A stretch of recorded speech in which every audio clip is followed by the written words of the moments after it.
because being a Christian isn't easy. Being a Christian and a trans person is also not easy, because you'll have people telling you from the church you don't belong and you're just living in sin. And you'll have people in the LGBT community saying you're a fake, you're a fraud, you can't be a part of this because you believe in Jesus. And I like to be in the middle and say, want to bet? Hey, howdy, hi guys, welcome back to my YouTube channel. I'm so happy to see you all back. Thank you so much for coming back and returning and watching these videos that I'm putting out and I'm sharing. Like, you guys are so sweet in all your comments, and I really do appreciate it. Thank you so much. I'm thankful to all my friends that supported me in starting this and continue to support me in my endeavors in the videos that I keep putting out there. So this all would not be possible without any of you.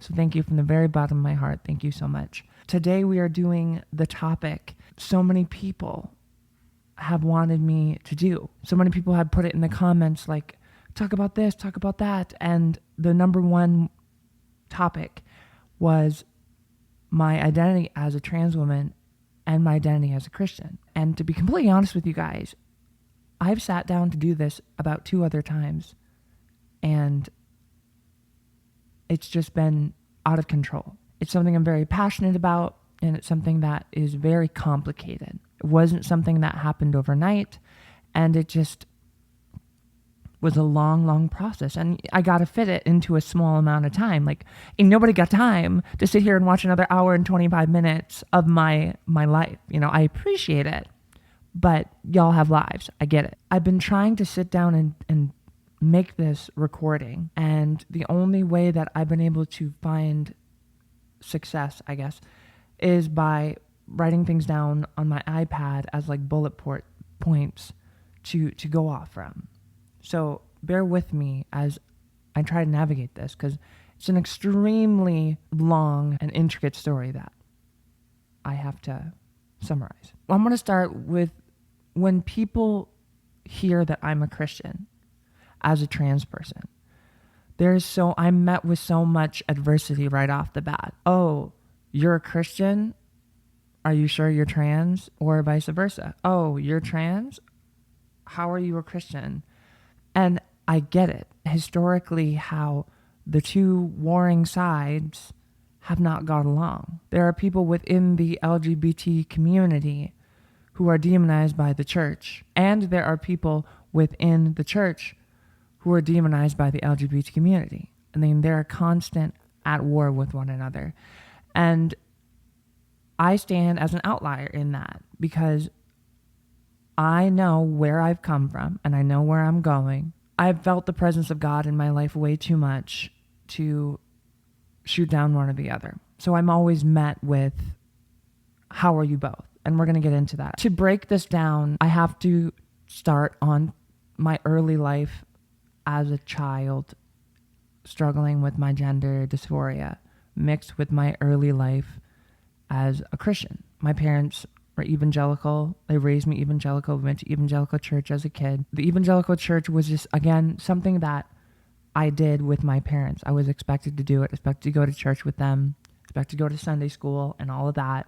And sure, it was nice, and it was a quaint little family thing, and I'm not against it at all, but it became something that I just had to do because my parents wanted me to do. I got baptized, and that was my choice. I believed it was the right thing to do as a Christian, so that really meant a lot to me. But again, I was still struggling with these feelings on the inside. I was raised to believe that gay people were wrong, that they were sinful. Not like, anything else is not sinful, but that was like the ultimate sin, So that's what I became.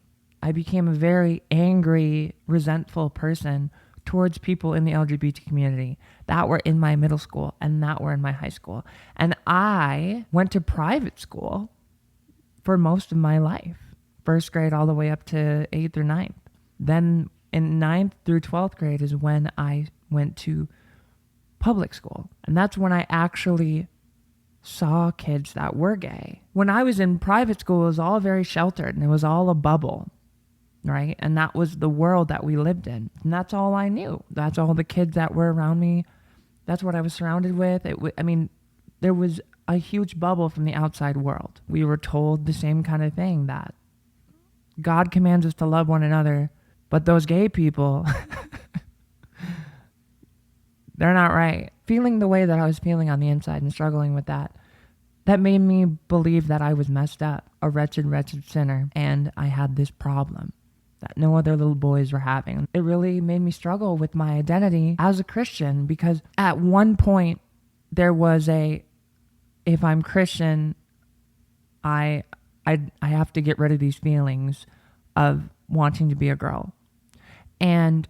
Or if I want to be a girl, I have to forsake my religion, which, to be completely honest with you, I feel like a lot of people go through, because the church historically has demonized people that are not cut and dry what the church deems as acceptable, which is completely not biblical in any sense of the matter, but that's a different point. I was just struggling with my identity as a Christian, as a little boy struggling with gender dysphoria. As I mentioned in earlier videos, I would Google, why do I feel like a girl? Or how do I become a girl? Once I figured out what trans was, and possibly something that I might be, God forbid, I was desperately looking for trans people that are Christian, or Christian people that are trans. And I would search that on YouTube, and I literally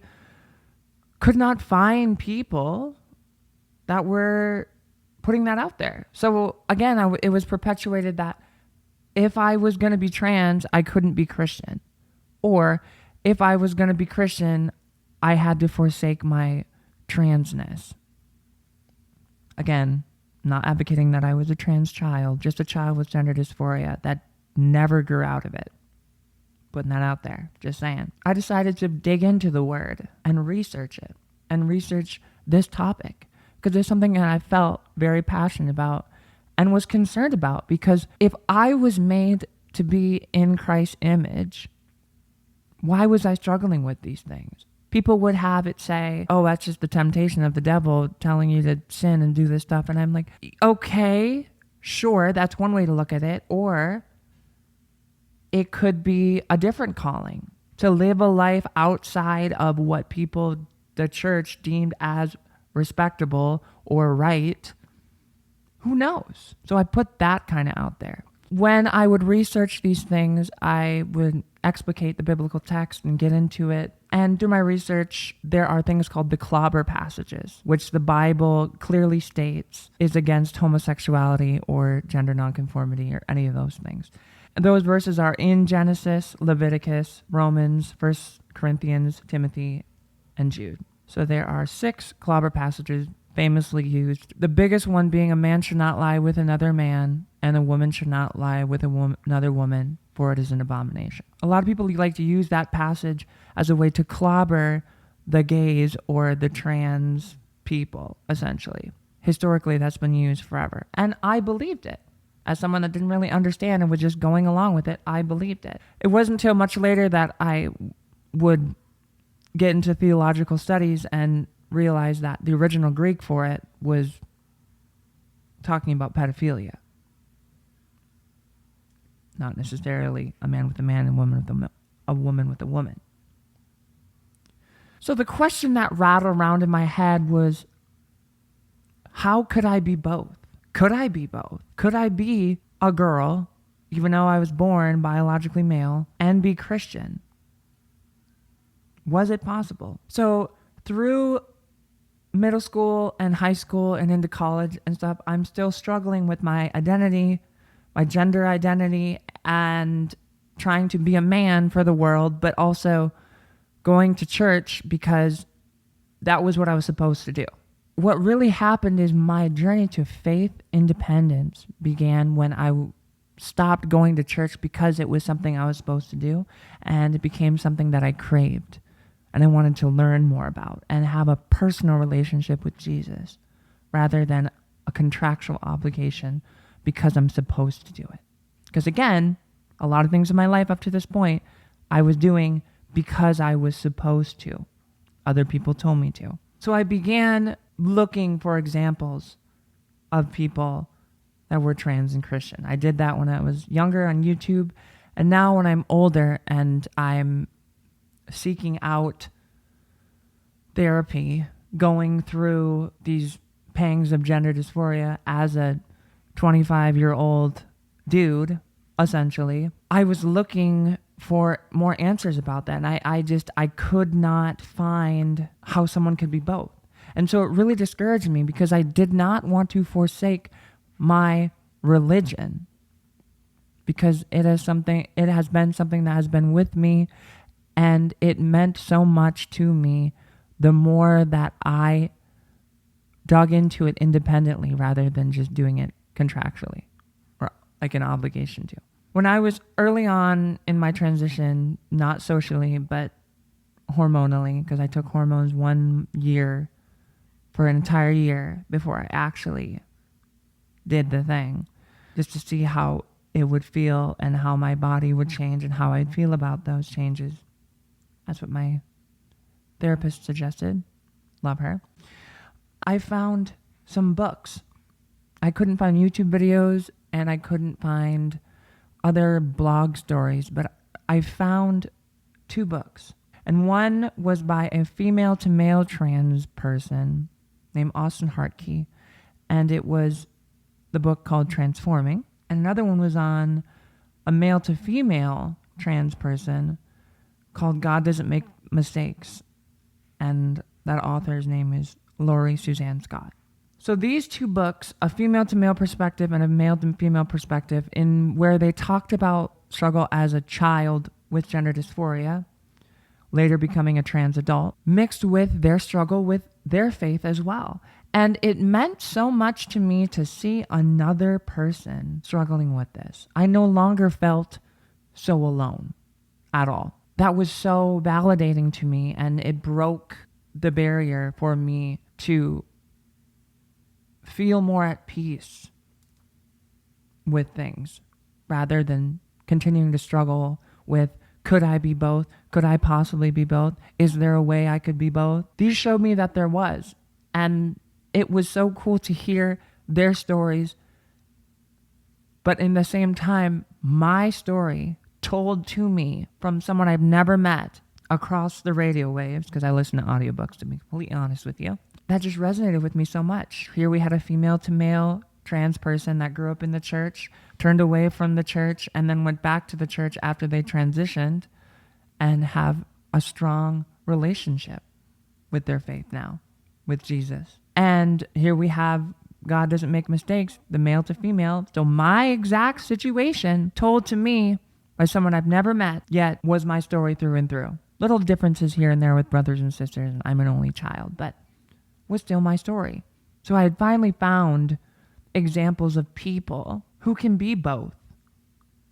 It was possible. It was possible to transition and still have your faith. It was possible to transcend, no pun intended, the clobber passages without further explicating the text and learning about contextual differences within the literary lens of the Bible and all of that. That was so paramount to me, especially at a time where I had come out to my parents, like I mentioned in a previous video, and it was such an earth-shattering thing for my parents, obviously, understandably so. There was a time during the initial coming out period that my parents and I, like I mentioned, were in a rough patch and we weren't talking. And there was a phone call that I had with my parents that unfortunately neither of us will never forget, because it was emotionally charged and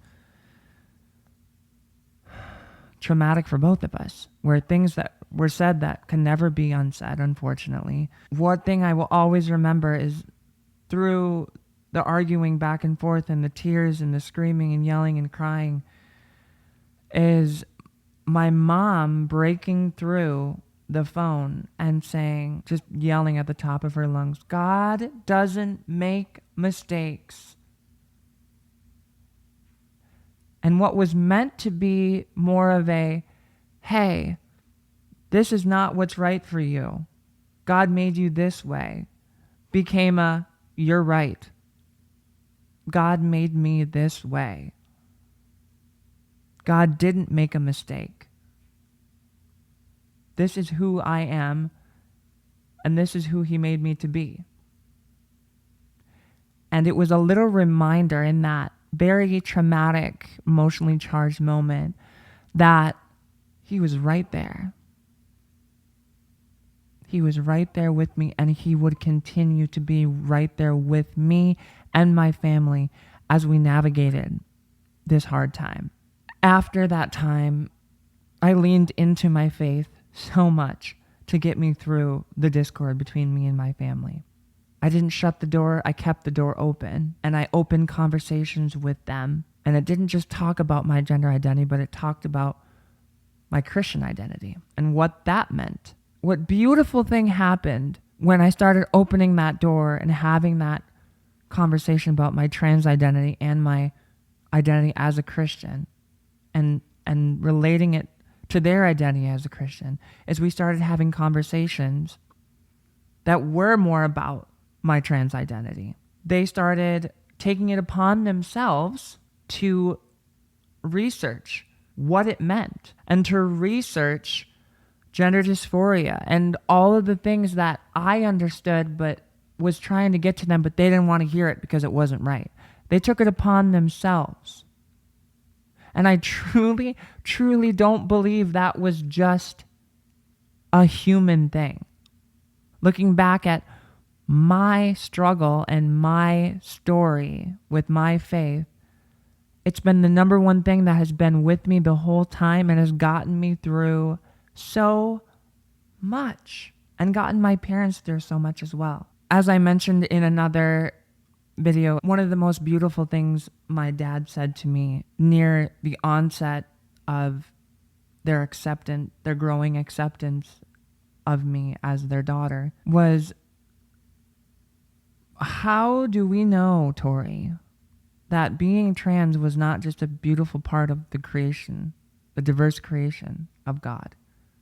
How do we know that? Who are we to say? And again, I mentioned this in another video, but it ties that whole thing together. He was so right. It was such a poignant thing. Who are we to say being trans is wrong? Being gay is wrong? Who are we to say that as other humans? As the Bible states, for all have sinned and fallen short of the glory of God. All have sinned and fallen short of the glory of God. Not this one side who turns their noses up at people who are different or outcast or don't have the same lifestyle choices as they do. It doesn't stop there. All have sinned and fallen short of the glory of God. And you know what? It brings it back to the story of the people that Jesus hung out with. He didn't hang out with the rich people that were the hoity-toityest of the community. He hung out with the lowest of the low, the outcasts of society. And if we are living a life that is Christ-like, why are we not accepting those that we don't understand? If we are called to be Christians and to make fishers of men and to love your neighbor as yourself, why does that stop at someone who is struggling with a mental condition that you're not struggling with? Why does it stop there? I don't believe it should. Ultimately, our goal is to love as Christ first loved us. I love to live my life of not shoving it down the throats of everyone who's not a Christian. I honestly have more friends who aren't Christian than I have friends that are. Because to be completely honest with you, there are so many Christians that are so full of themselves and not full of the fruits of the Spirit. And they're not full of righteousness and humility, that are full of themselves and love to cast out other people that are different than them. And I'm looking in the Bible and going, where is that? Where are you getting your theology? Because that's not the Jesus that I know. That's not the God that I serve. I serve the living God who came to this earth, died on a cross for all of our sins, not just the sins of the good people, the good people. I serve a God who is everlasting, ever-loving, all-knowing, omnipresent, all-powerful, and whose love knows no end, whose love doesn't stop at people that are different and that are seen as outcasts. I believe that my trans identity is my struggle, my cross that I bear, that I carry through this world, because let me be honest with you, before I transitioned, I was awful towards the LGBT community because I was struggling with something I didn't understand or didn't want to admit, and I saw other people living in it. And because of what I was taught about how gay people are bad, I mixed that with, oh, well, they're just terrible people, wretched, wretched sinners that I don't want to, could not have any part of my life or be associated with them in any way. But I was scared. I was scared that I was one of them and that my salvation was going to be in jeopardy. I wasn't trusting my faith enough, and I was focusing too much on the word of others rather than the word of God. See, I believe God knows our hearts. Trying to live a life that is Christ-like is a heart issue, or as one of my lovely pastors I've had in my past have said, is a soul business that you're working on. And you don't just get done with it. You're constantly working on it, and it's constantly evolving. You're not just done. You go to church on Sunday to work on your soul business, to reflect on your soul business. Because it's not a one and done thing. We are constantly growing, constantly learning, constantly loving as Christ first loved us. I got really into preacher mode there for a second. Sorry. That is pretty much all I was going to talk about on this today. Those are pretty much all my notes, to be completely honest. And one thing that I want to say is this journey hasn't been easy, but I truly mean it when I say I don't know if I would be here without my faith. A lot of people struggle with gender dysphoria and turn to drugs, alcohol, self-harm, any of those things. And not that those things are to be looked down upon. People need to do what they need to do to get through hard times in their life. And not everyone has a faith base that I believe I was given at a young age. I just didn't really know how to utilize it yet. I didn't know how to utilize it until I was on my knees, crying on the ground, thinking, what is wrong with me? I thought you made me to be in your image. Why do I have these thoughts? Why do I have these feelings? Who am I? My response was silence. And that drove me up a wall for the longest time. But in time, the response became louder. And the response was, you are a child of the living God, male or female. You are a child of the living God. And one resonant verse is Psalm 46:10. Be still and know that I am God. That verse has gotten me through so much because it was always the response after the silence. Be still and know who I am and who you are. I can't explain to you how that one phrase has just dramatically altered my viewpoint of life. If you're watching this and you're in the position that I was in and you still want to be both, then I understand if you don't want to. I mean, that's a whole nother conversation about what is Christian these days. And it's something that I struggle with myself. But I started leaning into God and leading into my faith and the teachings of Jesus rather than what was being preached at the pulpit every Sunday. And I started making my faith journey my own. And I'm not talking about changing things to make it fit me. I'm talking about real struggle and wrestling with a lot of things, a lot of prayer, a lot of tears, a lot of open conversations with God that nobody else was a part of. What I've been shown is he knows my heart. Nobody else may, but he knows my heart because I am a child of the living God. And if you are listening to this and you feel like there is no hope for you, or there is no way you fit into this equation, let me tell you, there's room for you at the table. There's room for you at the table. There's room for you in the choir. There's room for you in the house of the Lord. If you ever need to talk about any of these things, I want you to know my DMs are always open to talk about these things. It has been an absolute journey for me in my own faith journey, but also the people that I have talked to and have come to me to talk about their faith. And some people that I've had the wonderful opportunity to lead towards their own decision of whether they want to follow Jesus or not. I'm not going to say it was me. It's all them. It's all them. It's all their heart and their decision. But I was given the wonderful opportunity to be the catalyst to have those conversations. And I'm so, so thankful and blessed to have been that person for the number of people that I have. Like I mentioned earlier, some people have callings to work in the inner city and work with children. Some people have callings to travel abroad and proselytize, be missionaries. If I have a calling, I feel my calling is to live in this rigid area between people who are against the church completely and people who are against the LGBT people completely.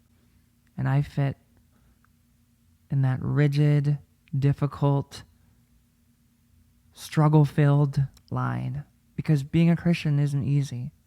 Being a Christian and a trans person is also not easy because you'll have people telling you from the church you don't belong and you're just living in sin. And you'll have people in the LGBT community saying, you're a fake, you're a fraud, you can't be a part of this because you believe in Jesus. And I like to be in the middle and say, want to bet?